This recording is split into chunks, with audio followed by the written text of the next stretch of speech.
Bonjour, je vous retrouve pour un aperçu d'un Brasero vendu par Blumfeld.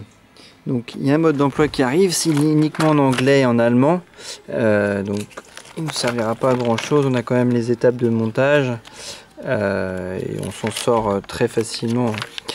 Donc finalement il y a les grilles qui arrivent ici là, qui sont assez jolies mais très fragiles, hein, on le voit, on bouge facilement.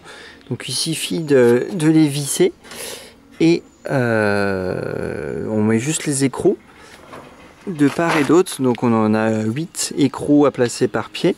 Donc on place les 8 écrous avec les barres. Et puis après on a juste le dessus à poser qui est donc lui assez massif, hein. C'est la partie vraiment lourde qui assure la solidité du tout. Là, du coup on voit que c'est voilà, c'est ça qui permet de stabiliser le Brasero. On a cette partie là qui est arrivée, comme on le voit, pour le mien un peu endommagé, hein. Voilà, on voit très clairement les marques.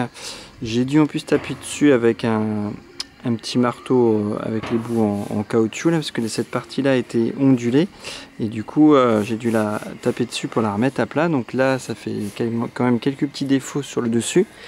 Alors ça c'est vraiment tout léger, hein. Ça vient se mettre dessus. Voilà, cette partie là est tout légère.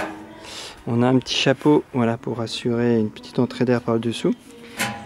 Cette partie là on voit est fragile et c'est pour ça qu'elle arrive à abîmer, hein. On a également une grille qui est ici, donc il suffit de la placer dessus et on pourra du coup griller quelques châtaignes. Là cette saison, on est en octobre, donc c'est la saison des châtaignes, donc c'est parfait. Par contre bon, on voit que du coup on pourra pas mettre grand chose finalement dessous. On voit, hein, par rapport à mes doigts, il n'y a pas grand chose. Là je touche le fond. On pourra par contre mettre un peu de charbon de bois, mais pas énormément.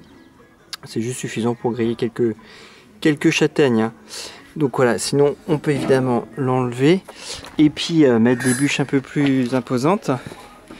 Et on a un chapeau, hop, qui est ici et qui vient se positionner juste dessous pour éviter qu'on a des retours d'objets qui s'envolent quoi et qui viennent sur nous. Et on a également, voilà, un tisonnier qui est ici, toujours pratique, notamment pour le dessus aussi, puisque cette partie là, mine de rien, elle va être très chaude rapidement. Donc à moins qu'on a des gants, hop. Donc plutôt bonne qualité, hein, plutôt agréablement surpris, sauf cette petite partie là qui à mon avis va mal vieillir et qui va d'ailleurs rouiller, hein. Également ici j'ai un peu peur que ça rouille, donc je pense qu'il faudra malheureusement le protéger de la pluie. Donc c'est très beau, c'est conçu pour l'extérieur, mais à mon avis il faut le protéger.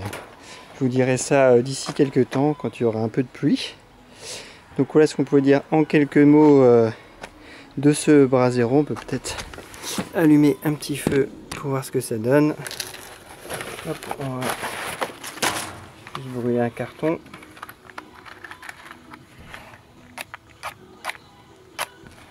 Hop. Si ça veut bien partir. Pas de raison. Hop.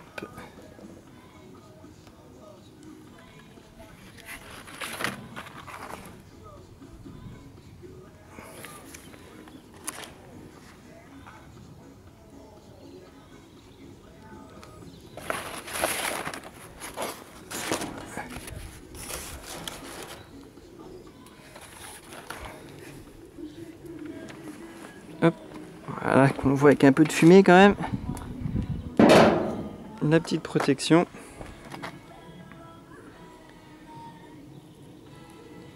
Et voilà le rendu. On voit que effectivement plutôt sympa. Donc juste à voir comment ça vieillit, hein, comment ça résiste à l'épreuve du temps.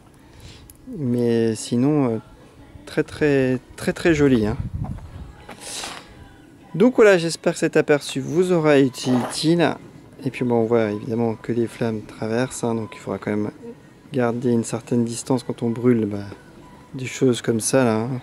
Évidemment avec des bûches de bois on n'a pas autant de retour de flammes, hein. Voilà, Bye bye à vous et bon feu.